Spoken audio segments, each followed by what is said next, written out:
जी अस्सलाम वालेकुम। आज हफ्ते का दिन है और 20 अगस्त 2022।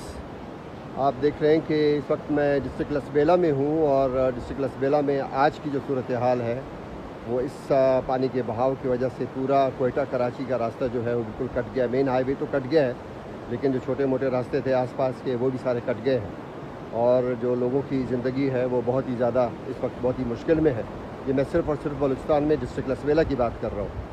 ओवरऑल पूरे बलूचिस्तान में जो सूरत हाल है वो मैं आप दोस्तों के साथ मैं रिक्वेस्ट कर चुका हूँ। मैं एक बार फिर आप सबसे रिक्वेस्ट करता हूँ कि खुदा के वास्ते और आप आगे बढ़ें और जहाँ पे आप इतने सारे काम करते हैं वहाँ पे अगर आप यहाँ पे तो चाहे डिस्ट्रिक्ट लसबेला हो, चाहे डिस्ट्रिक्ट कलात मस्तुंग हो, चाहे कोयटा डिस्ट्रिक्ट हो, चाहे जोब हो, किला सैफुल्ला, किला अब्दुल्ला हो, झलमक्सी हो, कच्छी हो, नसीराबाद, जाफराबाद हो, वहाँ पे आप आएँ, लोगों की मदद करें, लोगों के पास उनके पास पहुँचें, उनके गांव पहुँचें, उनके घरों को रिहेबिलिटेट करें, उनके माल मवेशी में उनकी मदद करें, उनकी ज़िंदगी को आसान बनाएं। अल्लाह पाक आप लोगों की ज़िंदगी आसान करेगा। आमीन सुमा आमीन।